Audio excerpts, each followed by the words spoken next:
May mga kwento ng pag-ibig na nagsisimula sa isang ngiti. Pero paano kung ang simula ay isang kasinungalingan? Isang mayamang babae na handang magbayad, hindi para sa pagmamahal, kundi para sa kasal. Isang lalaking gipit, pero may dangal. Hindi naghahanap ng pag-ibig, pero unti-unting natuto kung paano magmahal. Sa isang mundong puno ng paalinlangan, may puwang pa ba ang tunay na damdamin? O lahat ng ito ay isang palabas lang? Habang ang puso ay unti-unting nahuhulog sa isang katang isip? Ito ang kwento ng dalawang taong hindi naniniwala sa pag-ibig, ngunit pinagtagpo ng isang kasunduang babago sa kanilang kapalaran. Sa kwento nila ito, hindi pera ang sukatan ng pagmamahal, kundi ang lakas ng loob na ipaglaban ito. Jenna, malapit akong mawala sa mundong to. Gusto ko sana na maikasal ka na sa lalaking karapat-dapat sa'yo. Nag-iisa lang kitang anak, kaya sana bago kita iwan ay nasa mabuti ka mga kamay. Tulad ng kanyang ina, si Jenna ay ang nag-iisang anak na babae ng isang mayamang ginang. May sakit na ang kanyang ina. Nakarating na lamang ito sa mga kama nito. Hiling lang nito na maikasal na nga siya sa lalaking tapat at handa siyang alagaan at mahalin. Mommy, don't say that. Hindi mo pa oras. At isa pa, alam niyo naman po na pare-pareho lang ang mga lalaki sa mundo. Like daddy na iniwan ka at ipinagpalit sa mas bata sa inyo. Hindi ko mapapatawad ang mga kagaya ni Daddy. Kaya ko naman mabuhay na mag-isa. Nasa akin ang lahat. Marami akong kaibigan. Katwirang sagot naman ni Jenna. Mga kaibigan mo na tingin lang sa'yo ATM. Kala mo pa hindi nakakarating sa akin ang lahat? Nandyan lang sila sa tabi mo kapag kailangan kanilang hiraman. Anak naman, humanap ka naman ng totoong kaibigan. Pagpupumilit sa kanya ng kanyang mommy. Bata pa lamang si Jenna nang iwan sila ng kanyang ama at sumama ito sa ibang babae na mas bata sa mami niya. Mula noon ay sinikap ng mami Imelda niya na palakihin siyang maging mabait, matapang at hindi basta-basta naaapi.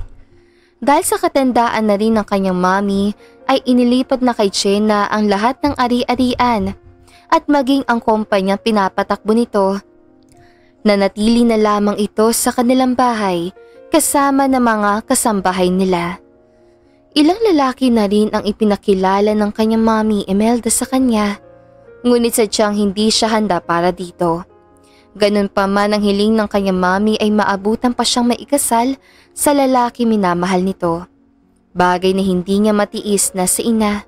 Bukod sa pagiging pihikan niya sa lalaki, ay gusto niyang siguraduhin ang lahat bago siya pumasok sa desisyong pagpapakasal. Sa isip-isip niya ay kailangan niyang maibigay ang hiling ng kanyang mami. Nakilala ni Jenna si Alejandro. Isang araw ng pagbaba niya ng kotse ay may isang lalaki may hawak na kutsilyo at balak nitong nakawan si Jenna. Mabuti na at napansin agad ni Alejandro na nagkataong nakaupo naman sa gilid ng kalsada habang nagmemeryenda. Mabilis at tumakbo si Alejandro para iligtas si Jenna mula sa lalaki may balak ng masama kay Jenna. Sa ginawa niyang iyon ay napuruhan siya. Nasugatan siya sa tagiliran at ang lalaki ay tumakas nang habulin ito ng gwardya. Oh my gosh, kuya! Are you okay? Bakit mo naman ginawa yun? Hays, poproblemahin pa kita. Sumbat ni Jenna sa lalaki nagmamalasakit na iligtas siya. Wow ha? Nasaktan na ako maligtas ka lang. Parang kasalanan ko pa na poproblemahin mo pa ako. Hays, ibang klaseng babaeng ito ha. Naiinis sa turan ni Alejandro. Kaya ko naman na sarili ko no? At hindi ko naman sinabi na magpakahiro ka sa akin. Sumakay ka sa kotse at ihahatid kita sa ospital. Huwag ka mag-alala dahil baka isipin mo wala akong puso Sagot ko na pang pa-ospital mo. Medyo pagtataray na alok ni Jenna sa lalaki. Inalalayan niya ito papasok ng kotse. Napansin niyang namumutla na si Alejandro at hindi tumitigil ang dugo sa sugat nito sa tagiliran. Ay nako, huwag ka dito mamatay sa kotse ko ha. Baka magbulto ka pa. Huwag ka matulog, bibilisan ko na. Natatarantang wika ni Jenna. Na makarating sa hospital ay agad na rumescue ang mga nurse. Naisugod agad si Alejandro sa ICU. Makalipas ang ilang oras sa operasyon ay naging maayos naman si Alejandro. Binisita siya ni Jenna na may dalang prutas at tubig para sa kanya. Binigyan niya rin ito ng pera bilang pasasalamat. Ugali kasi ni Jenna na idaan sa pera ang kanyang pasasalamat sa tao, lalo sa mga lalaking tumutulong sa kanya. Ano to? Grabe ka! Hoy, hindi ako mukhang pera ha. Iniisip mo siguro na kaya kita niligtas ay gusto kong mabayaran ha, no? Imbis na magpasalamat, mukha nang nainsulto ka pa. Mga mayayaman talaga. Napapailing na inis. Wow ha, ikaw pa tong maarte. Buti nga, dinala kita sa ospital eh. At ito, babayaran na nga kita sa pagsagip mo sa akin, my hero. Ani naman ni Jenna. Abay, alangan iwan mo ko sugatan. Nangihina, matapos kong isugal buhay ko para lang iligtas ang isang babaeng di ko naman kilala. Salamat ha, sa concern mo. Galit na wika ni Alejandro. Alam mo, wala akong time makipagtalo sa iyo, okay? Ito ang pera, tanggapin mo. Dahil ganyan ako magpasalamat. Sagot ko na rin bill ng ospital. Kaya na sa'yo na kung gusto mo na umuwi o hindi. Basta ako ay aalis na at hopefully di na tayo magkita sa kung saan-saan. Bye. Pagsusupladang wika ni Jenna sabay labas ng kwarto. Napanganga na lang si Alejandro sa ipinakitang pag-uugali ni Jenna. Makalipas ang isang linggo, sa di inaasahang pagkakataon, muling nag-cruise ang kanilang mga landas dahil si Alejandro ay nag-apply bilang sekretary sa isang company na di nito alam na pagmamay-ari pala ni Jenna. Pagkapasok ni Alejandro para sa interview ay bumungad sa kanya ang nakatalikod na babae habang nakaupo ito sa upuang umiikot. Kapwa di nila alam na habang nag-uusap silang dalawa ay kilala nila ang isa't isa. So, tell me about yourself. Paunang tanong ni Jenna sa lalaking ini-interview niya. Nakatalikod siya dito habang nakaharap naman sa binata na natatanaw ang magandang view ng mga naglalakihang building sa labas. I'm Alejandro Villanueva, 25 years old. And I'm, Stop! Biglang pinahinto ni Jenna ang lalaki sa pagpapakilala nito dahil sa napansin niyang nauutal ito at tila hirap sa wikang English. Humarap siya dito nang may marahang pagharap nang kapwa sila nakatingin ng dalawa ay nanlaki ang kanilang mga mata. Ikaw? Sabay nilang wika. Huh, what a coincidence! Why are you here in my company? Pagtataray na tanong ni Jenna dito. Ha? So ikaw ang owner nito? Eh hindi ko naman alam na ikaw ang owner nito. Kung alam ko lang, di naman ako mag-a-apply no? Wika ni Alejandro. Kaya pala di ako komportable ngayong araw. Dahil may buwisit na darating. For sure naman alam mo na hindi ka qualified as my personal assistant. So don't expect anything. You can go now. Next? Pagsusupladang wika ni Jenna. Don't worry, I'm not interested. Bye. Padabog na sinara ni Alejandro ang pinto ng office si Jenna at masama ang loob na lumabas sa building. Sa labas ay nag-aabang ang kaibigan nitong street food vendor na lagi niyang kinakainan. Noong araw pala na iniligtas niya si Jenna ay mag-a-apply din sana ito. Oh, anong balita pare? Sa ganyan timpla pala na mukha mo eh. Sigurado na ako hindi ka pumasa. Yang hina mo pa naman sa English. Pabirong wika ng kaibigan niya. Isa ka pa. Tigil-tigilan mo nga muna ako, Junix. Alam mo ba yung matapobreng, mayabang na babae iniligtas noon? Siya ang may-ari ng kumpanyang a-applyin ko sana. Kung hindi ba naman mapaglaro ang tadhana. 50 pesos nga ng kikiam at fishball. Maanghang sausawan na. Inis na tura nito. Sus, mala teleserye naman pala ang pagtatagpo niyo eh. Kinikilig ako sa inyo. Baka itinadhana kayo para sa isa't isa. Muling pagbibiro ng kanyang kaibigan. Yuck! Itinadhana? No way. Sa mga sumunod na araw ay nagpatuloy sa paghahanap ng trabaho si Alejandro, ngunit sadyang mapaglaro ang tadhana dahil wala ni isa sa mga inaplayan niya ang nag-hire sa kanya. Hanggang sa muli sila nagtagpo na landas ng babaeng kinaiinisan niya. Jenna, ano ba? Ilang buwan na ako naniligaw sa iyo ah. Bakit hanggang ngayon deadma ka pa rin? Pinaglalaroan mo lang ba ako? Galit na sumbat ng isang lalaki habang hawak sa braso si Jenna. Kilala ni Jenna ang lalaki. Ito ang matagal na panliligaw sa kanya, ngunit hindi niya pa rin sinasagot dahil sa ang mga gusto nito ay makita sa lalaki ang pagtsatsaga at mahaba na pasensya sa ugali niya. Excuse me? Ano ba inaasahan mo ha? Sasagutin kita basta-basta? Sinabi ko bang magbuka kang tanga sa panliligaw sa akin ha? Isa pa, sinabi ko naman sa iyo noon na tigilan mo na ako dahil may boyfriend na ako at ikakasal na kami. Pagsisinungaling ni Jenna para lang tumigil ang nanliligaw niya sa pangungulit nito. Imposible. Niwala ka nga maipakilala na lalaki pinagmamalaki mo eh. Ang akala mo ba, Jen, na hindi kita pinagmamatyagad sa tauhan ko? And yes, alam ko ang bawat galaw mo at kung sino ang nakakasalamuha mo. Wala kang lalaki maipapakilala dahil tanging ako lang ang nagtitiis sa ugaling meron ka. Kaya sa ayaw at gusto mo, akin ka lang. Pagpupumilit nito. Sa mga sinabi niyo ng lalaki, ay naiinis si Jenna at sinampal sa muka ang lalaki na kinagalit naman ito. Gumanti na sampal ang lalaki sa kanya at nakita ni Alejandro ang lahat na nangyari. Nagdadalawang isip pa si Alejandro kung muli ba niyang ililigtas si Jenna mula sa mapang abusong lalaki. Ayaw niya kasing muling sungitan ng babae at ayaw na niyang makialam pa. Ngunit na muling aakmang sasampalin ng lalaki si Jenna, ay dito na siya lumapit at binigyan na suntok ang lalaki.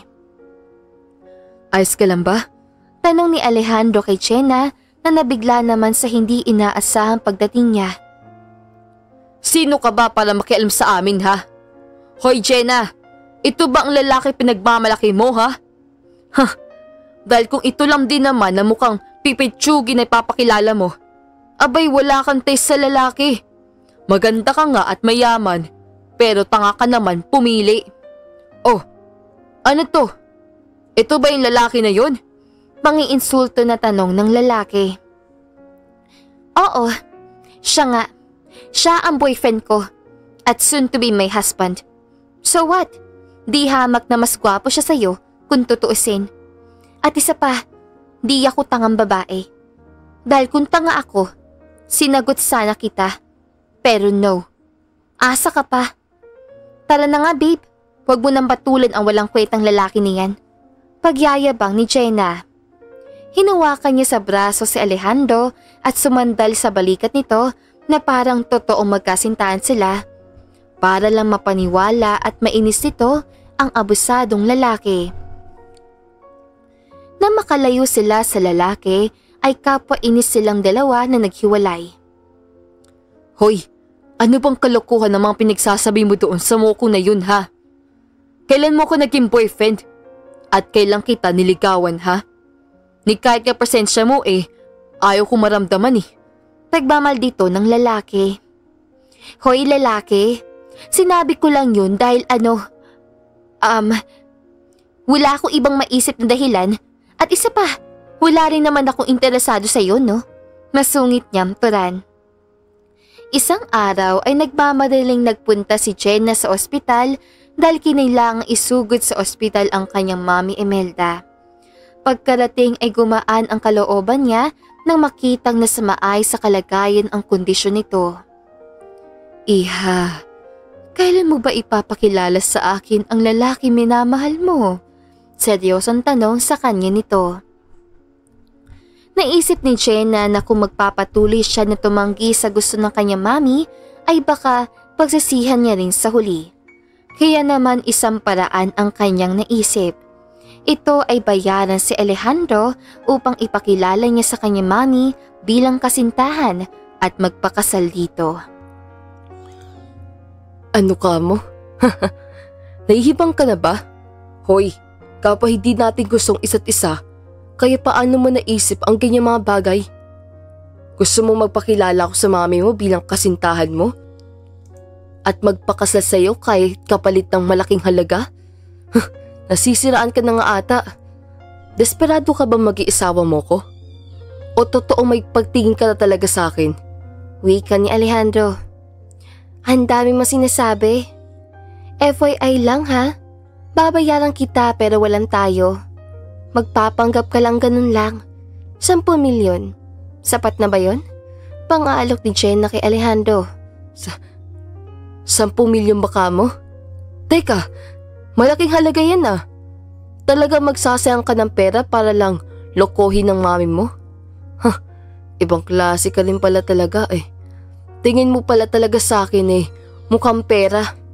Grabe ka. Naiinis na saan ni Alejandro. Hindi kita pinipilit kung ayaw mo. Marami namang ibang lalaki na gwapo at karapat dapat sa 10 milyon. Pero pag-isipan mo, 3 days. You have 3 days para pag-isipan ng offer ko. Saad ni Jenna sabay sakay sa kotse niya at iniwang nag-iisip sa Alejandro. Wow, ibang klase talaga siya. Nakakainis talaga mga babaeng ganyan. Nagpatuloy pa rin sa paghahanap ng trabaho sa Alejandro. Ngunit sa gitna ng paghahanap ay isang tawag ang dumating. Ang nakababatang kapatid niyang babae ang tumawag sa cellphone. Hello bunso. Oh, biglang napatawag ka. Tanong niya. Kuya, si nanay, nakakulong ngayon. Nadamay siya sa mga hinuli ng pulis. Kuya, anong gagawin natin? Pag-aalalang mangiyak-iyak pang sumbong ng kanyang kapatid. Ano? Bakit naman nadamay siya?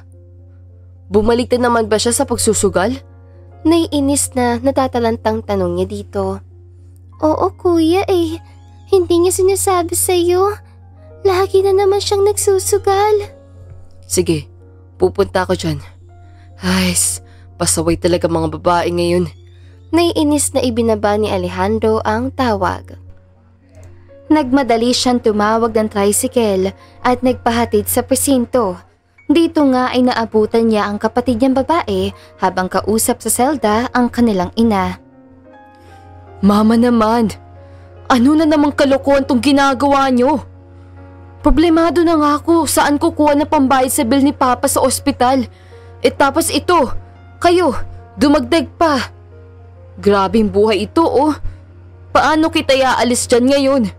Malungkot na may halong pagkadismayang saad ni Alejandro. Anak, patawarin mo ang mama. Ano kasi? Niyaya lang ako ng tita Beth mo. Anak, ayoko magtagal dito.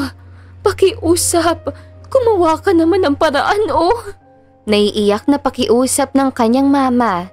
Sa inis sa Alejandro sa kanyang ina, ay masama ang loob niyang iniwan ang ina. Umupo siya sa gilid ng daan, umiinom na soft drink habang nag-iisip kung paano at saan siya kukuha ng pampiyansa sa kanyang ina. Dagdag pa sa iniisip niya ang gastusin sa ospital at gamot ng kanyang amang nakakonfine pa rin sa ospital. Habang nalilito ay sumagi sa isip ang inaalok sa kanya ni Jenna. Pinag-isipan niya mabuti ang desisyon, ngunit sa tingin niya ay wala na siyang ibang choice kundi magkapera na mabilisan sa paraan ni Jenna. Nakipagkita siya kay Jenna upang pag-usapan ang mangyayari.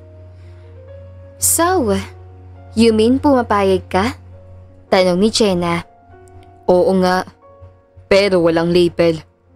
Bawal may mahulog at lalong bawal may mangyari sa atin. Kondisyon ni Alejandro. Wow ha, ikaw pa talaga ang dapat humingi ng ganyang kondisyon? Lakas mo rin ano? Huwag ka mag-alala dahil napag-isipan ko na rin mga bagay na yan. No love, no sex. Sumama ka sa akin tonight sa bahay para ipakilala sa mami ko as my boyfriend. Saad ni Jenna. Parang ang bilis ata. Ano ba yung mami mo? Mamamatay na? At ura-urada kang ipapakilala ko? Saad ni Alejandro na kinagalit ni Jenna. Sinampal siya ni Jenna sa pagkakasabi ng ganung bagay. Wala kang karapatang gawing kalokohan ang kalagayan ng mami ko. Oo, may sakit siya. Matanda na. At kailangan kong pagbigyan ng hiling niya. Dahil nag-iisa na lang ako nagmamahal sa kanya. Wika ni Jenna. Nakonsensya naman sa sinabi niya si Alejandro. Humingi siya ng tawad at nangakong gagawin ang napagkasunduan nila. Ngunit makukuha lang ni Alejandro ang kabuuang bayad sa kanya kapag opisyal na silang kasal ni Jenna. Ayon sa naging pag-uusap nila. Nang gabing ring yun, ipinakilala nga ni Jenna si Alejandro bilang kanyang boyfriend sa harap ng naka-wheelchair na si Doña Imelda. Mami, si Alejandro, boyfriend ko po at may plano na rin kami magpakasal. Pagpapakilala ni Jenna sa lalaking kasama. I'm so happy for you guys. Thank you very much, my dear honey, Jenna. Pero gusto kong makilala pa ng buo ang katauhan ng magiging asawa ng aking unika iha.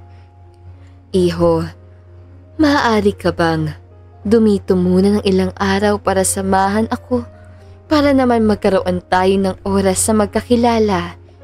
Hindi sa wala akong tiwala sa magiging asawa ng anak ko. Nag-iisang anak ko siya. Ayokong iwan siya na malungkot at nag-iisa. Kaya naman kung maaari ay pumayag ka. Pakikiusap ni Doña Imelda kay Alejandro. Lumapit si Alejandro kay Doña Imelda at hinawakan nito ang mga kamay niya. Pwede naman po tita. Nakikita ko po sa inyo ang aking ina. Naalala ko siya sa inyo. Nakangiting wika niya sa matanda. Nanatili nga si Alejandro sa bahay nila Jenna ng ilang araw. Ito'y upang makilala ang mga taong papasok sa kanyang buhay. Habang abala sa trabaho si Jenna sa sarili nitong kumpanya, ay si Alejandro at Doña Imelda naman ay nagkaroon ng panahon upang makilala ang isa't isa. Walang pag-aalinlangan si Doña Imelda para kay Alejandro. Gustong-gusto niya ito para sa anak niya si Jenna. Nakilala ni Doña Imelda kung gaanong kabuting tao ang mapapang-asawa ni Jenna. Kaya naman minabuti na nito na maipakasal na ang dalawa sa lalong madaling panahon. Makinig kayong dalawa, Iha, Jenna at Alejandro. Gusto ko sanang maikasal na kayo habang ako ay humihinga pa. Gusto kong makita muna kayo ng masaya. Sa ganoong paraan, mas payapa akong makakapagpaalam sa inyo. Wika nito sa dalawa.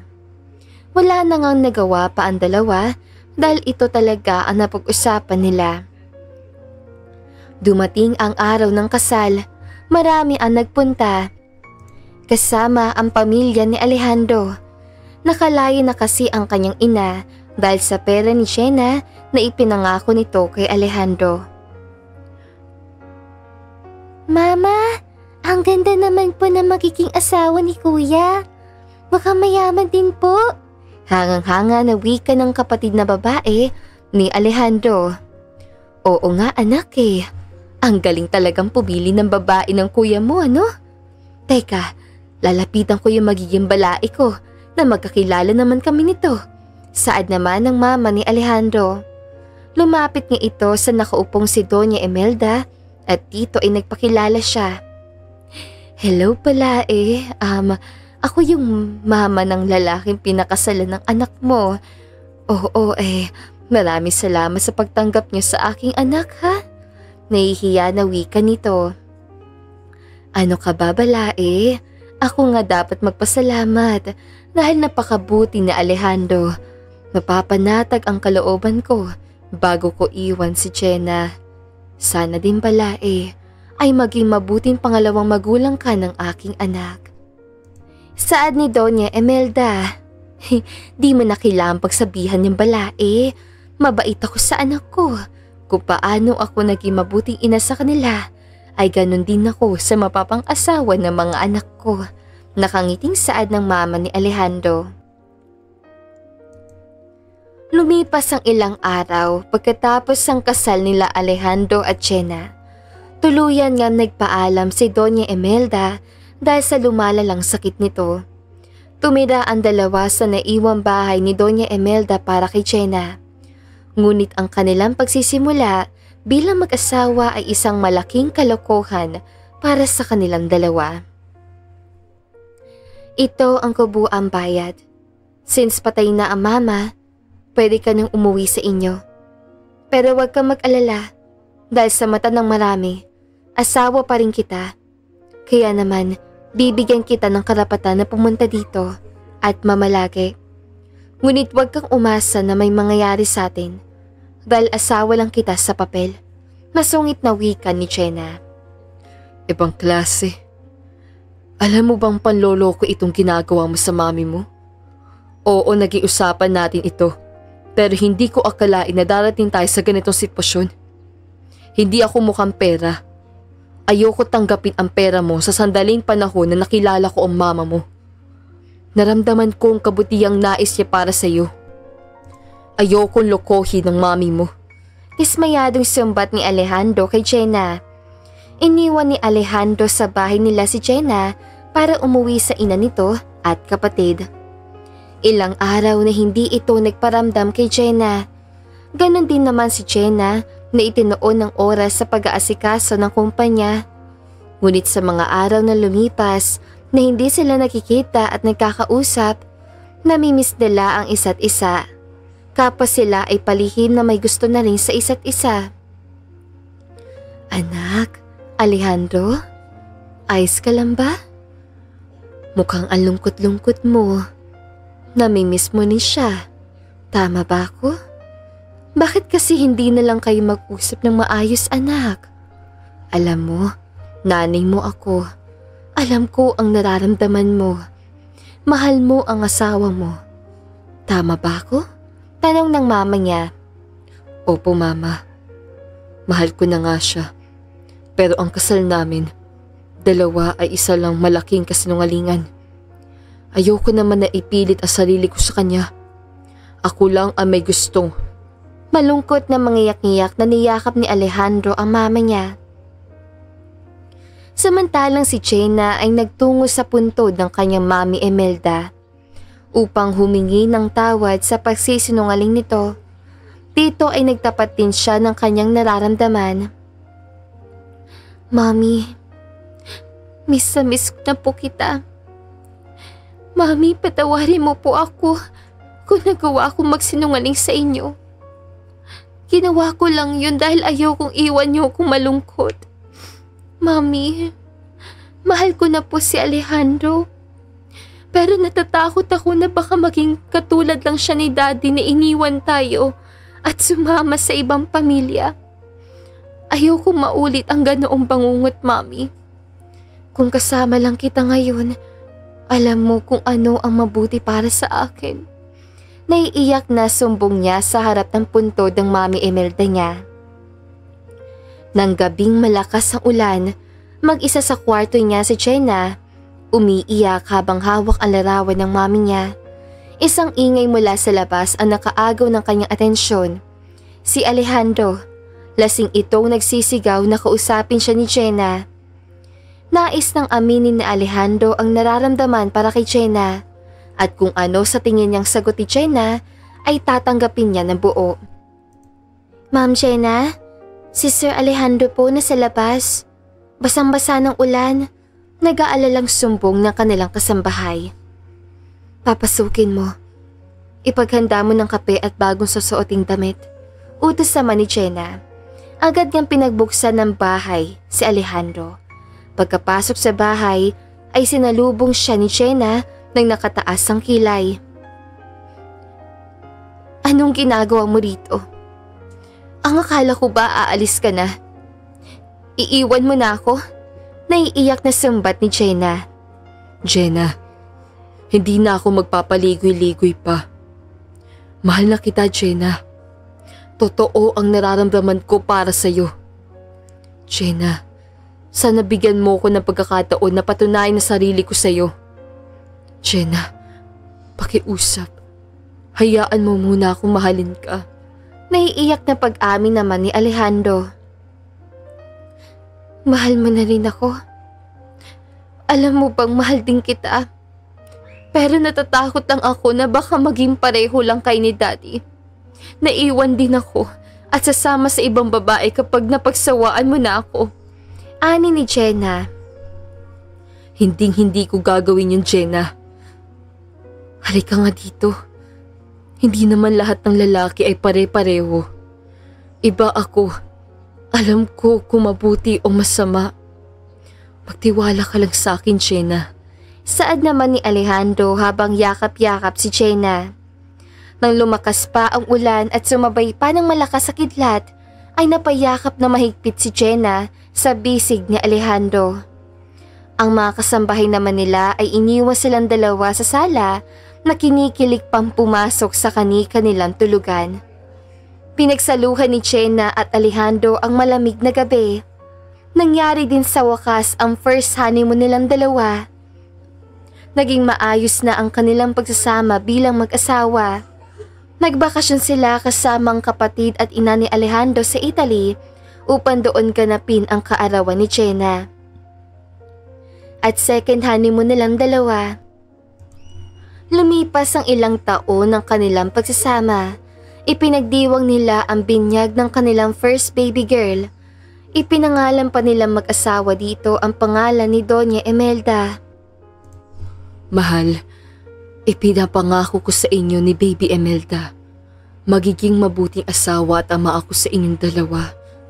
Mahal na mahal ko kayong dalawa. Masayang saad ni Alejandro. Ganon din ako, mahal. Ipinangako ko rin sa inyong dalawa na magiging mabuting mami at asawa ako sa inyong dalawa. Mahal na mahal ko rin kayo. Nasayang wika ni Jenna. Muling nagyakapan ang mag-asawang Alejandro at Jenna habang buhat-buhat ni Jenna ang kanilang baby girl.